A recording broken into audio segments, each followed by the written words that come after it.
Hey everyone, I'm Roarie, one of the co-founders of Going Beyond the Lens. This month we're working on the topic masculinity. Last month we did the topic of femininity, and in these conversations that we have, they're community discussions where people bring their life experience, their perspectives, what they've observed, learned, watched, recorded, etc., created, and they talk about those things together in a community. During the art share, we have the opportunity to share our art in relation to that month's topic. So, hi everyone, thank you for joining. I am late, but better late than never. So here we are. Part of this month's art share, which will be happening this Sunday, we moved it to Sunday instead of Saturday. We share our artwork that relates to the topic chosen for the month. And during that share, we get to talk about it, discuss it, what's our process, what are we thinking about, and then the audience gets to provide feedback. What do they see? What do they observe? What do they relate? And it's a really cool learning experience because I learn from other people's experiences based on how they're seeing the world or perceiving it based on their experience or the way that they were raised, the culture they came from. And then we also have a conversation event. That conversation event, again, goes in deep with our life experience and art practices and creativity centered on that topic. So, without further ado, usually what we do is we start asking questions previous to the event to help people start opening up and finding nuance within the conversation. One of the questions was, how do we define masculinity? And I think about that this month. I was thinking about in juxtaposition too. And I thought that was really interesting that in my mind, as I was defining one word, I was using it as an opposition to another word. So masculinity defined by the opposite of feminism. I thought, wow, that's a really interesting thing I'm doing in my brain, and I wonder how many other folks do that as well. So if I was thinking that masculine was hard, it would be because feminine was soft. And I don't think that's necessarily true. For me, masculinity and femininity have always blended together. I've always believed in this idea of androgyny,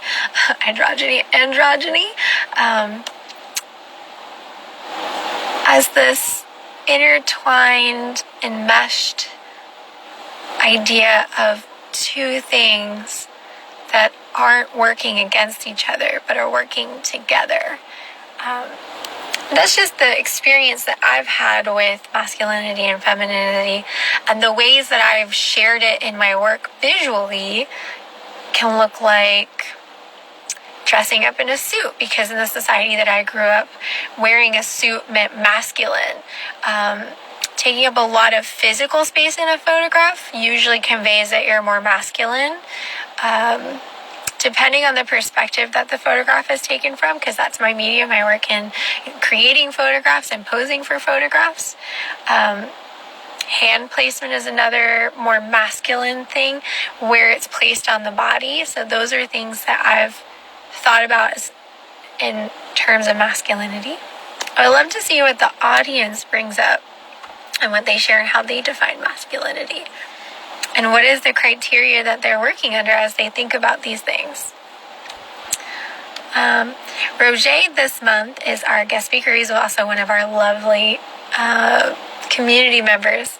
So it's really nice to see. Yes, those terms are often seen in opposition to each other. It's hard sometimes to slip free of that duality.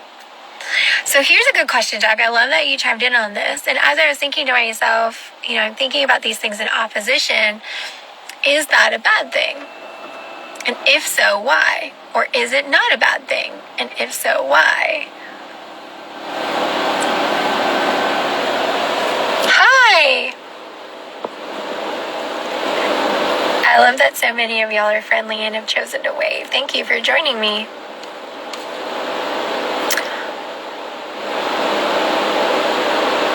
I'm a little scattered and all over the place today.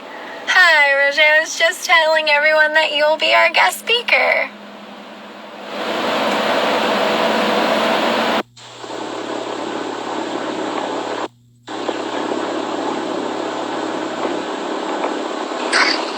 Hello, hello. Hi! Hey there. So it's a bit warm here on this side, but it's good to see you. Yeah, it's good to see you too. So, Doug and I are having a commentary on here's something that I noticed. I was defining masculinity in opposition to femininity. And then Doug made a comment saying, yeah, those terms are often deemed in opposition to each other. It's hard sometimes to slip free of that duality. And so then I said, is it a bad thing or is it a good thing? And if so, why? And so Doug is saying it's a bad thing because it makes it harder for folks to sexuality on a spectrum. Mm-hmm. So it could be utilized as a negative. And a lot of people are familiar with the ways that that comes up in like oppression. It can be utilized in a good way, and I would be challenged to figure out what a good way would look like. For the duality, well, I have an example for that just came up. I was speaking with a entrepreneur / pole instructor / lawyer, in fact, just 10 minutes ago, asking her, how do you define your personal masculine presentation? And she struggled for a bit because she's like, well, can you give me some guidance? And my response was, no, I actually want to not put my thumb on the scale and see where you approach this from. So in looking at this examination, one of the things that prompted her on was to state, when you are trying to emphasize your feminine, what do you do? And she had plenty of answers for that. So she's like, oh, okay, well, when I'm approaching things, I try to lean back. So when she was talking about trying to attract, like, or to entice or engage with a potential, like, let's say, male partner or male presenting partner, what she would do would be to let the dominant portions of her personality take a back seat, which means then that part of her definition of masculinity is dominance. Mm-hmm. She would raise her voice to the higher part of her register, which then she's like, oh, and that makes me be read more as femme. Then that would mean that masculine is the lower vocal register for that definition. So you can use the concept of duality and antithesis to help you understand which things are giving you your real definitions. Yeah. So what you're saying there is the mental concept of, hey, I'm defining this by identifying the opposite of it so that I can shape to understand. Yes. Versus shape to oppress. Those are two different things. Yep. And the way that it's utilized could have a good use or a negative use. It's not necessarily that the definition of something is bad. Yep. And the best way to think about that is to just take a simple building analogy. If you have a wall and you have a trowel, nice little shovel that's pointed at triangular, you can use that to take up your mortar, spread it across, define the edges, and you can use it very constructively. Or you can turn on this edge and just chip away at things. That same tool has many uses. Absolutely. But when looking at something as complex as masculinity, the overall social script, one of the best ways to get started on that is to at least define your spaces. Don't put limits on, but identify what the boundaries are, and then you can investigate more easily within those. You will discover what your masculine nature is. Yeah. It's kind of like if you have a new word, you need to define what that word is before you can use a sentence to build off of it. Yes. Which totally makes sense. How would you define masculinity? Oh my goodness. Well, I mean, that's a big one already. So I have an entire spiel on that. But in terms of masculinity, the social script, for me, I look at it as any of the primary, we'll call them prevalent, gender presentations are books. They are books that are a bound collection of social scripts. Each of those scripts can have, a few pages here and there, but it's how do you put them together? And so masculinity is simply that collection of social scripts that when you put it in a box, tends to be the ones that we associate with, and then because of our history or culture, we'd say either people that are male or larger bodied humans.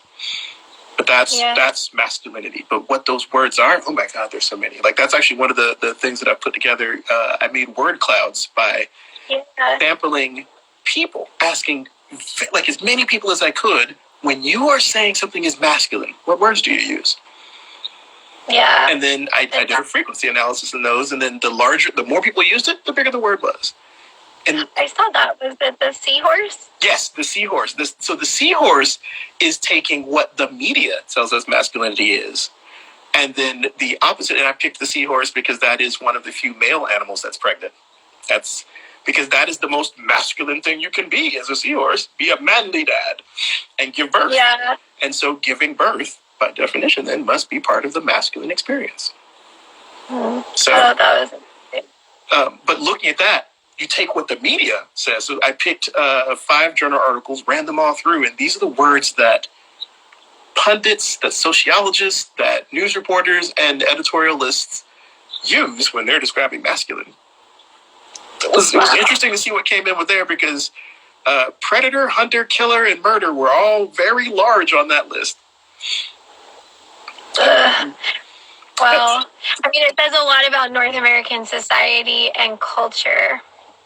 Yeah, well, I went global for that. So that was, I did not necessarily do English speaking, but I did do only Romance languages because it's really hard to pull that in for anything Cyrillic or the Sino-Sinai languages. Like, it's a lot more translation. But that did include both Western and non-Western culture, although that still got colonialism all over it, so. To catch you up with what Roger and I are talking about is that there's a folder that we use for the share drive. Whenever we have a guest speaker, we ask them for a couple of images based on their work that they've created to help us promote what we're doing. And Roger sent us this seahorse-shaped word collage, and that word collage has all these words that we're talking about. It's super cool. I've always found that in your presentation, you would have things that society would deem feminine, but I'm also prefacing this with, like, personal definitions are personal definitions because we are individuals in a larger society, and a social script is something that's totally different. Sometimes those things line up, sometimes they do not, and sometimes they receive pushback. Yeah. So, when I say, for you personally, the things that we see in a societal script that are more feminine, it obviously is not within your masculine definition, or you're using it in a different way. I would say that because if you zoom far enough out, like, is my presentation masculine? If you put a little ish as a post-it note on the title of my binder, then sure, masculine-ish. Primarily because of how many elements from other scripts that I choose to use. So taking my gestures, which have always been remarked on as being like very feminine. The fema gestures is literally what some of my friends will call them. But go to northern Italy, that's how men are speaking to you. That is that gestural sense. You're going to get that. Talk with your hands. Just, that's what you're going to find. Same thing in southern Japan. You go to Okinawa and lean back because you're going to get smacked with somebody with the hand talking. And so taking those different cultures and making them part of my own, it means that my masculine script has still quite a few elements inside it that in other cultures or in other contexts read more from the feminine side. Yeah. But my personal definition would still be, especially for masculine, it's about a form of strength, but that strength can be strength of character. It can be strength of emotion. It can be depth of voice. It can be literal strength, as in, can you make something with your hands that can withstand a storm, be it a child or a house? And that's on that masculine side, and then the feminine-ish side would be nurturing, empathy, and care. But I can also say, like, my definition of being a man as a gender construct absolutely includes nurture and care. So these are. See, that one I struggle with when I was looking at traditional words for femininity,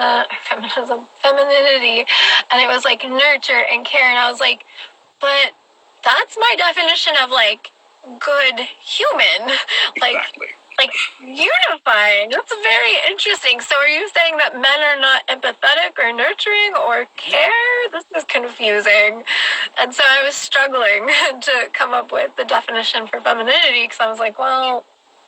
I don't know about this.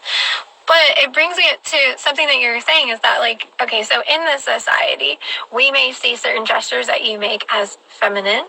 However, there's this really clear example that I have where, like, Trevor Noah, who's South African, has a TV show, and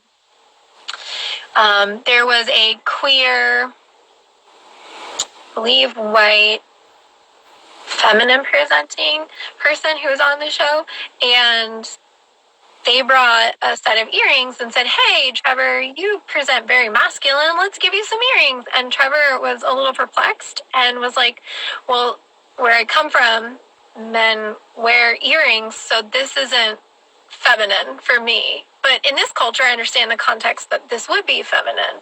And I thought, oh, wow, it's true. We do have lots of different cultural differences, specifically in like body jewelry and like clothing. Like, I can think of Scottish people who wear kilts, skirts. We don't in our society. And so if a man like Kurt Cobain, when he wore a dress, it was a huge deal. So it's just a context of like where you're at in the world. Yeah, that too. So it was that was Jacob Tobiah on the socially distant show. No, it may have actually been an in-person daily show with Trevor Noah. But that's really one cool. Where it's amazing how much of a stir that made amongst Western audiences of like, someone brought you a gift of these beautiful earrings, and Trevor's like, yeah, it's great. Yeah, and that was it. There was nothing more of. It didn't change anything about the basic Trevorness of that person, and so that's where you get to explore this concept. So one of the things that Tobiah talked about, what they talked about was being gender chill, just. You put on what you want to put on, both social construct and personal appearance, your presentation. So you're identifying here that gender presentation and the idea of, or the construct of masculinity and femininity are different, and they can align and they cannot align. Like a person can have a masculine personality, but have a different presentation. Yes. I mean, one of the greatest examples I can think of that is there is a fitness model that I follow who, the cisgender, but very, has worked their musculature to the place of close to kind of a human athletic peak from looking at, let's say, lean mass versus fat, flexibility, bone density. So they and their partner, this is the part that's always so fun, look almost exactly the same, even though they're different biological genders, sexes. And what winds up happening is when you work out that much, you tend to converge on this is what a human looks like when they put this effort into training every single muscle. So the differences between them, I can always tell at a glance, like, oh, which one is which, because if there's an extra layer of fat that comes with having a certain chromosomal set and the hormone to back it up. Because through gene defects, you can not have the hormone that makes that, but that's about it. So with enough training, they converged. And it's always interesting to see, because that fitness is the only script that would be from the masculine book that particular model uses. So she loves really gorgeous dresses, which have to be cut to allow her shoulders to not just hulk out of them, but it's every single aspect of presentation. It's just, that's I think her hashtag is like women who lift. Way cool. Yeah, I've been thinking for it.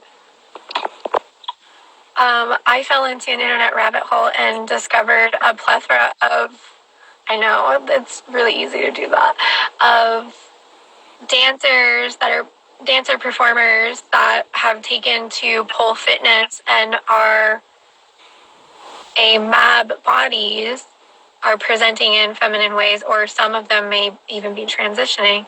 And, just thinking about the way that muscle is distributed on the body that allows access to different moves, because, again, another rabbit hole. For the last couple of years in the national competition for poles, it's always been Thai men that win, and that's because they have upper body strength that women don't have. We have a lot of leg strength, and those are AFAB and AMAB positioning. But with that being said, I just like, with these transitioning and how does that redistribute fat and muscle mass, and what does that look like, and you get to see that in action. It's really interesting. And it also challenges the notions of like what is feminine and what is masculine and why. Because the first time I ever saw a masculine body person on a pole, I was like, wait a minute, what? I've not been conditioned to see this. This is my entire life one way. What is happening? So that's a beautiful point, and something else that came up with my conversation with my lawyer friend. Because as both, a practicing attorney, as well as an owner of now 4 pole studios, her back muscles honestly should be certified as either some version of Wonder of the World, or she needs a carry permit for those things. But she shared with me a story of walking down the street in San Francisco, going from one of her studios to her home. And she passed a particular person that I even knew who she was talking about on the corner of that street. And he said, "Oh, everybody look out. It's the woman with the man arms. Nobody mess with her." And she laughed about it because it was still a very respectful, recognition. This was someone who was saying, "I know you. Hey, what's up? I see you every day. You're so kind. Sometimes, you do stuff for me." Or he'll look out like, "Oh, don't go that way." But she had been defined as the woman with the man arms. And that is where the definitions become limiting, where the script for the feminine is so prescribed that rather than say, here's this gorgeous woman in her beautiful dress, and she has these incredibly fit womanly arms because she is a woman and they are her arms, thus they must be womanly.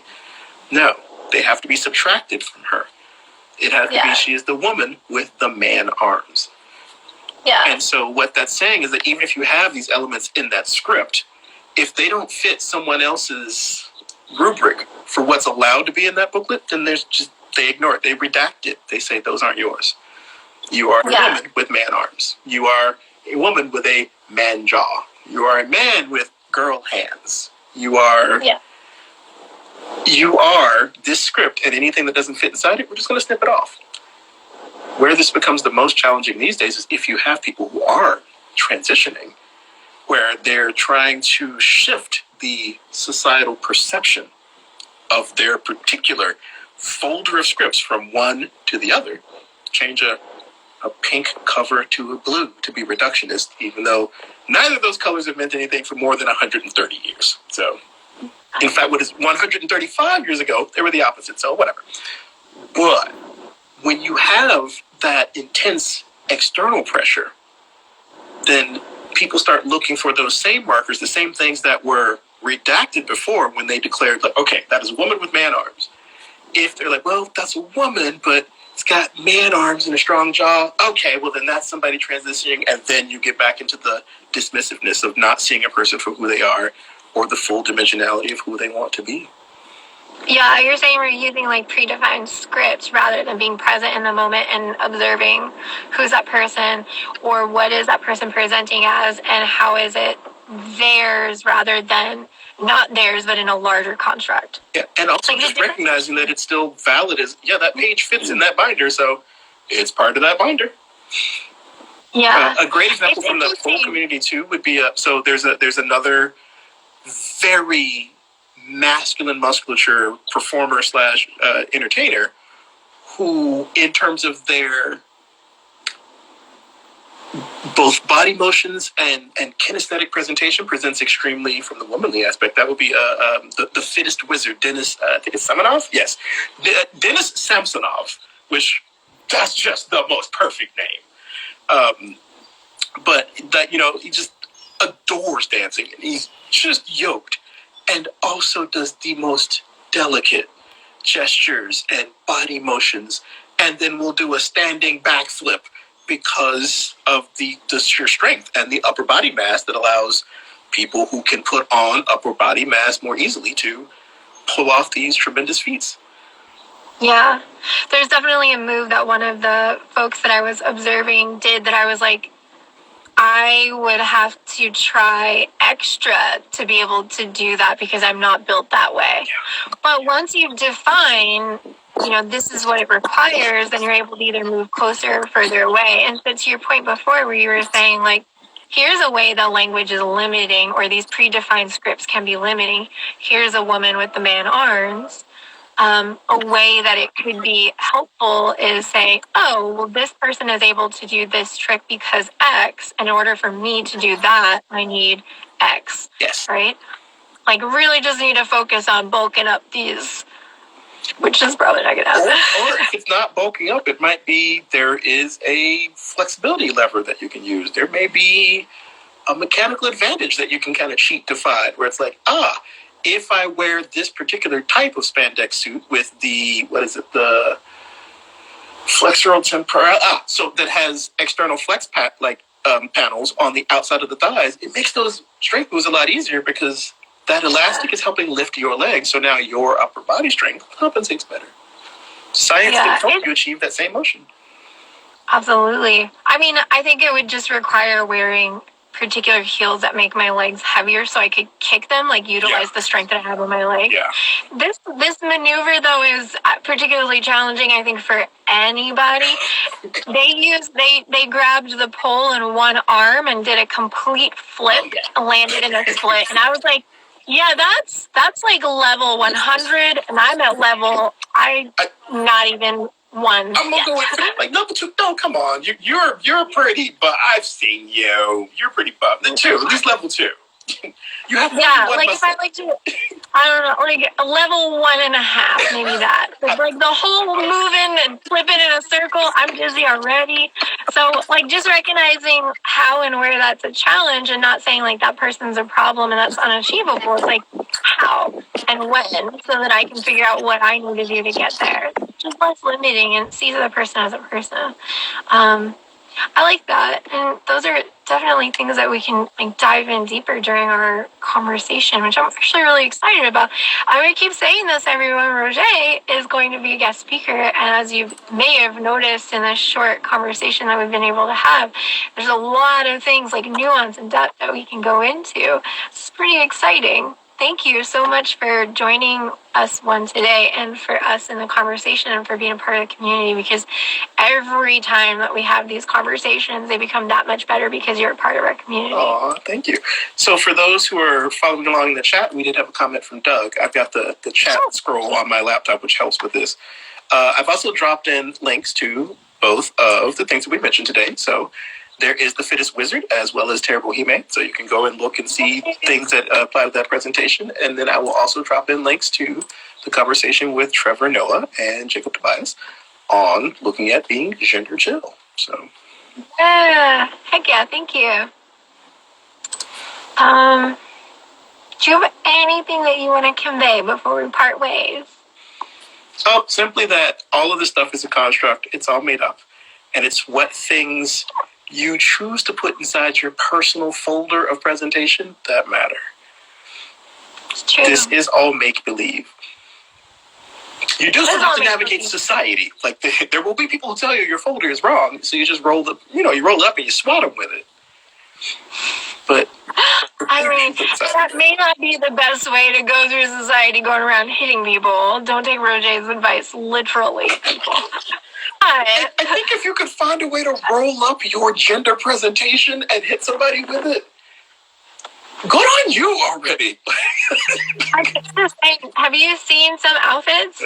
Like, good point. Have you seen some outfits? Actually, your wardrobe is literally taking the gender presentation folder, rolling it up and hitting it with people. So you know what? Practice what you preach there, Roarie. I'll say it. I'm not trying to hit people in the face, though. Maybe just kind of like, hey, we don't got to do it that way all the time. Okay, all right. So it's gender chill. There you go. That takes us full circle. Well, I'm achieving gender chill unlocked. Not always.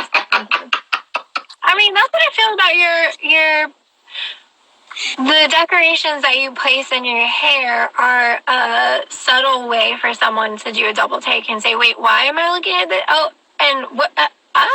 Does that belong to this person's gender or identity? And it's like, oh, but it does because it's on that person. Why am I feeling, what is this? What's happening? Yeah. But yeah, that would be my close, is that it's your folder, put any what you want. Awesome. And there will be, I think, one more live this week with Bunny or Lior. And then we will have our art share. And then the next week we'll have our art conversation, which is great. That's where you get to see Roger and hear them talk and dive in deeper. So thank you all for joining us today. Your comments mean a lot. And Roger, thank you for your time. I appreciate you as always. Ciao. Bye.